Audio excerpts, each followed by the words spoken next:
ప్రపద్యే ఆండాల్ తిరువడగలే శరణం. శ్రీకృష్ణ పరబ్రహ్మణే నమః. ఈ రోజున మనం 9వ పాసురాన్ని అనుసంధానం చేస్తున్నాం.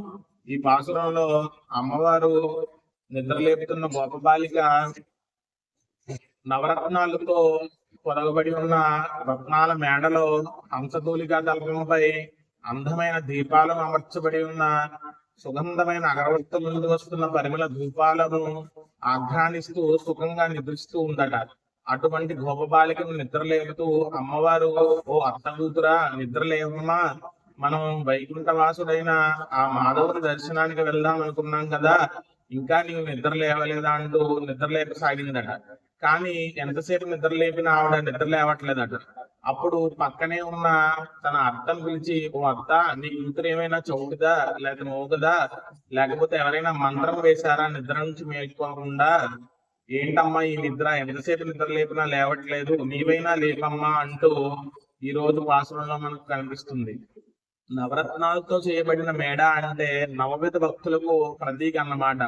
అటువంటి నవవిధమైన భక్తులు తెలిసినటువంటి గోపికట ఈ రోజు అమ్మవారు నిద్రలేపుతున్న గోపిక.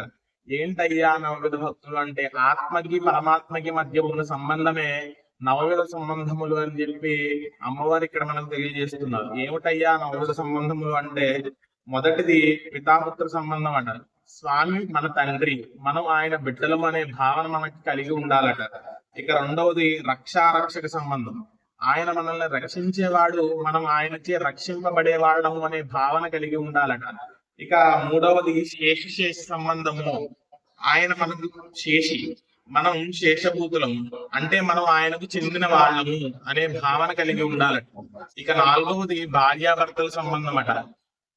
మనమందరికీ భర్త ఆ జగన్నాథుడు. మనము అంటే ఇక్కడ స్త్రీ పురుషులు పండితులు పామరులు ఇటువంటి భేదం ఏది లేదట. సమస్త ప్రాణకోటి కూడా ఆ స్వామి యొక్క భార్యలేనట. అటువంటి భార్యాభర్తల సంబంధం ఉండాలట. ఎందుకయ్యా అంటే భరించేవాడే భర్త అని శాస్త్రం చెబుతుంది. అందువల్ల మనల్ని భరిస్తాడట, మనల్ని పోషిస్తాడట ఆ జగన్నాథుడు.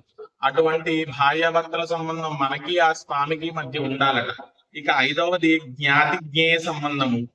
జ్ఞాతి అంటే సర్వం తెలిసినవాడు. ఆ సర్వేశ్వరుడి కంటే ఎవరు లేరు ప్రపంచంలో, సర్వం తెలిసినవాడు.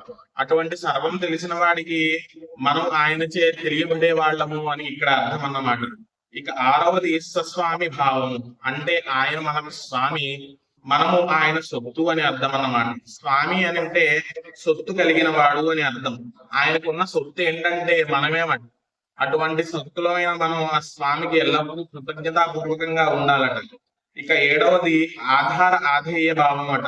అంటే ఈ జగత్ మొత్తానికి ఆయన ఆధారభూతుడు, మనం ఆధేయులం అట.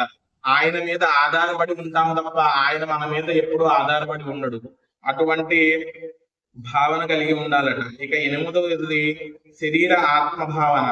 అంటే పరమాత్మే ఆత్మస్వరూపంగా మనలో ఉన్నాడు అనే అచంచలమైన భక్తి కలిగి ఉండాలట. ఒక్కసారి మన శరీరం నుంచి ఆత్మ వేరుపడితే ఈ శరీరానికి విలువే ఉండదు. కనీసం పేరు పెట్టి పిలిచేవాడు కూడా ఉండడు. అటువంటి అమంగళమైన మాటలు ఇప్పుడు మాట్లాడకూడదు కనుక చెప్పట్లేదు. అలాగే పరమాత్మ యొక్క శరీరమే సృష్టి అంతా అని తెలిసి ఉండాలట.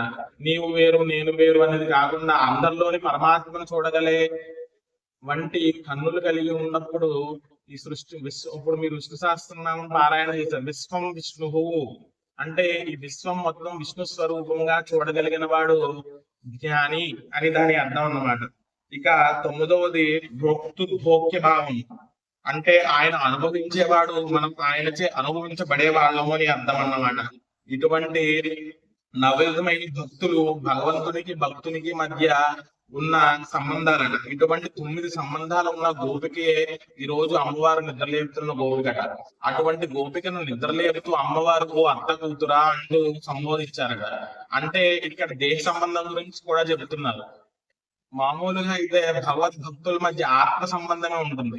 ఇప్పుడు మనందరం ఉన్నాం ఇక్కడ, మనందరం ఒక ఇంట్లో పుట్టిన వాళ్ళం కాదు, ఒక గోత్రంలో పుట్టిన వాళ్ళం కాదు, ఒక కులంలో పుట్టిన వాళ్ళం కాదు, ఒక ఊరిలో పుట్టిన వాళ్ళం కాదు. కానీ ఇక్కడ ఎందుకయ్యా అందరం ఒక గోష్ఠిగా ఉన్నామంటే ఆ స్వామి యొక్క ఆరాధన కోసం వచ్చాం. అంటే మనందరికి ఒక ఆత్మ ఆ స్వామి కోసం పరితపిస్తుంది అన్నమాట. అటువంటి ఆత్మ సంబంధం కలిగిన వాళ్ళం కనుక ఇక్కడ ఉన్నాం. కానీ ఇక్కడ అమ్మవారు గోపికను నిద్రలేపుతూ ఓ అత్త కూతురా అంటూ పిలిచారంట. అది దేహ సంబంధం, అంటే చుట్టాలన్నమాట. అటువంటి దేహ సంబంధం ఉన్న వాళ్ళు కూడా మనకు ఆత్మ సంబంధికులు అయితే అది చాలా గొప్పదైన విషయం అన్నమాట. అంటే ఒకే ఇంటిలో పుట్టిన వాళ్ళు కూడా అందరూ ఆ స్వామి గురించి తర్కించే అంత ఆత్రం కలిగిన వారైతే అది చాలా గొప్ప విషయం అంటూ ఇక్కడ అమ్మవారు చెప్పవచ్చారు. అట్లా చెప్తూ మాధవుడు లక్ష్మీదేవి భర్త అయిన ఆ వైకుంఠవాసిని సేవకు వెళ్దామంటే ఇంకా నిద్ర లేవట్లేదు ఏంటమ్మా, నీ కూతురుని నీవైనా నిద్ర లేవు, మీ కూతురికి ఏమైనా చెవిట అమ్ముగా, లేకపోతే ఎవరైనా మంత్రం వేశారా, లేకపోతే అనారోగ్యం ఏమైనా చేసిందా అంటూ చెప్పవచ్చు అడుగుతుందట అమ్మవారు. ఇక్కడ మనకి ఒక విషయాన్ని గట్టిగా పట్టుకోవాలి. భగవద్భక్తులు పెద్దగా దేనిని పట్టించుకోరు. సుఖం వచ్చిన స్వామి నీ కృప అంటారు, దుఃఖం వచ్చిన స్వామి దీని నుంచి గట్టెక్కిచ్చే భారం నీదే అంటారు. వాళ్ళకి ఏది వచ్చినా అది స్వామి వారి ప్రసాదంగా తీసుకుంటారు తప్ప దేనికి పెద్ద ఓవర్ రియాక్ట్ అవ్వరు అన్నమాట. ఏదైనా స్వామి కృప వల్లే నాకు ఇది సంభవించింది, ఆయన కృప లేని నాడు నేను ఇట్లా ఉండను, నేను ఉన్న స్థితి నాకు భగవంతుడు ఇచ్చిన ప్రసాదం అనే కృతజ్ఞతాభావం ఉంటారట. అటువంటి కృతజ్ఞత మనం కూడా ఎల్లవేళలా ఉండాలని అమ్మవారు ఈ పాసురంలో మనం తెలియజేయడం జరిగింది. అటువంటి 9వ పాసురాన్ని ఈ రోజు మనం అనుసంధానం చేస్తున్నాం. స్వస్తి.